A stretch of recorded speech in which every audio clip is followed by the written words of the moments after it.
Mianatra eo a-tongotry Jesosy isan'andro.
Valy miarabantsika tsirairay avy indray tonga eto amin'ny lesona ho an'ny lehibe isika amin'ity talata ity. Misaorana ihany koa izay mandroy tsy tapaka ny fianarana tenin'Andriamanitra eto. Alohan'ny dirantsika ny amin'ny lesona an'io dia hivavaka isika. Dia anay tsara indrindra masina izay any an-danitra atolotra ianao ny dera laza ny asa sy ny voninahitra. Misaotra anao Tompo izay miay anay ary mitantana ny fiainanay. Eny fa na dia mandalo zavatsarotra azy izay ny olona mety mandao fa ianao kosa tsy mba mandao. Fa dia mangataka aminao izay Tompo mamela ny fahadisoana isika rehetra ary koa hitantana anay mba ho mpandresy tahaka anao izahay ka tsisy lavolefona satria mahatsiaro fa efa nandresy ny zavatra rehetra tokoa ianao. Ka irezo amin'ny alalan'ny teninao izay eto ny ora hianatra izany anaran'i Jesosy. Amen. Lohateny lesona antsika androany dia manao hoe mitondra ny amboara. Ny salamo 120 no hodinitsika manokana izay manome hery sy milaza fanantenana ho an'ny vaokan'Andriamanitra. Loharano tsy mety ritran'ny faherezana sy fanantenana vaokan'Andriamanitra ny amin'ny ho avy ny fanafahana mahagaga nataon'Andriamanitra tamin'ny lasa. Lehibe tokoa ny fanafahan'Andriamanitra azy ireo tamin'ny lasa ka toy ny fanandraman'ny nofinofy izay tanteraka no anoritsoritana an'izany. Maro io fa baba ireo taranaka izay mideran'Andriamanitra ao amin'ny salamo 120 io noho ny nanafahan'ny vahoaka ny baba tamin'ny lasa. Iainan'izy ireo indray amin'ny alalan'ny hira, ny fifaliana tamin'ny lasa sy ny fahamaivamavainana ary ampifanarahany ihany koa amin'ny fanandramana ankehitriny. Azonin'ireo taranaka vaovao velona ny tantaran'ny Baiboly ka antony toy ny hoe nanatrika an'izany niaraka tamin'ireo izay niaina an'izany fanandramana izany izy ireo. Arak'izany ny finoana velona dia mankasitraka ny asa lehibe nataon'Andriamanitra ho an'ny olona tamin'ny lasa toy ny hoe nataon'Andriamanitra ho antsika mihitsy ary izany toe-javatra izany fa tsy zavatra tsotra nataon'Andriamanitra ho azy ireo irery ihany. Raha ny marina dia mitondra fanantenana vaovao ho an'ny ankehitriny ny fahatsiarovana ny lasa. Ny sarin'ny rika any amin'ny tany atsimo dia sary anohatra mahery vaika hoety milaza ny asa izay tsy nampozina nataon'Andriamanitra amin'ny fiasany amin'ny kero ho an'ny vahoakany. Tany ay ny tany atsimo indrindra tany Joda.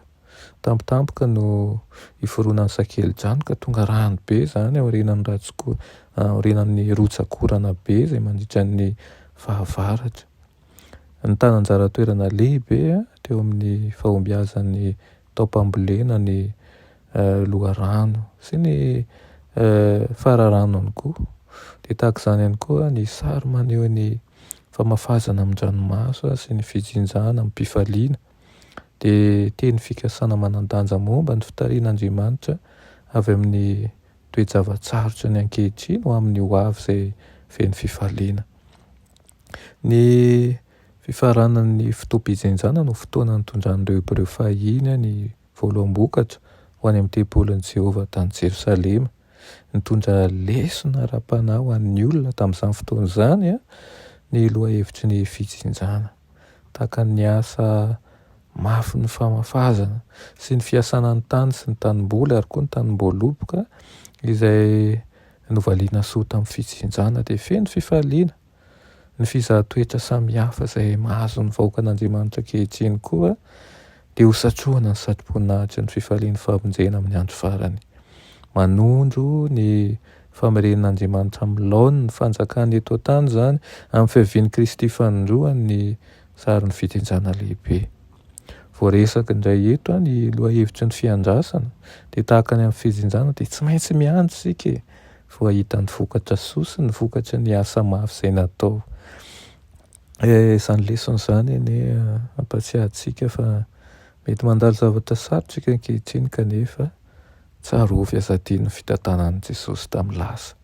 Izay nanao zavatra lehibe taminao izy tadidio ilay ianao ilay nijoro vavolombelona iny, tadidio fa efa nanao zava-mahagaga teo aminao Andriamanitra. Ary ankehitriny dia mangataka ny faharetanao izy. Misy fotoana izay tokony handrasana. Dia tahaka ny amin'izany ihany koa ny amin'ny fitsinjana, tahaka ny teny aloha ihany koa dia tsy maintsy miandry isika vao mahita ny vokatra, tsy maintsy miandry isika vao mahita ny fa inoa fa miasa ho anao Andriamanitra ankehitriny. Dia mivavaka ho anao manokana izay misedra ady sarotra ankehitriny iray eo amin'ny Kristy isika ary mitalao mba hankahirezany amin'ny fomba manokana amin'ny fotoana rehetra mba ahafahanao tsy ho kivy fa hitraka ary hanana fanantenana mandrakariva ao amin'ny Kristy. Amen.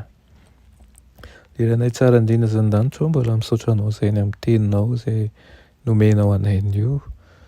Tsy miafina aminao ny zavatra izay sedrahan'ny ankamaroany aminay eto. Dia zavatra sarotra avokoa, mila tsy ho zakanay mihitsy aza. Latsaka ny ranomaso indraindray ary kivy mahita ny hafa izay mivoatra tsy manana an'ireo olana izay anananay. Tompo tahaka ny fanotantananao tanay tamin'ny lasa. Dia apetraka feno ampelantananao ihany koa ny momba anay ankehitriny ho any amin'iza moa izay raha tsy eo aminao. Koa mety izy ianao hamangy ny isa-tokantrano tsirairay avy ankehitriny. Ka hanome ny fanahinao masina, hankahery anay, hanome faharetana ary tongava malaky Tompo hamaly ny fivavakay satria ianao irery ihany no azonay anteherana. Amin'ny anaran'i Jesosy, amen.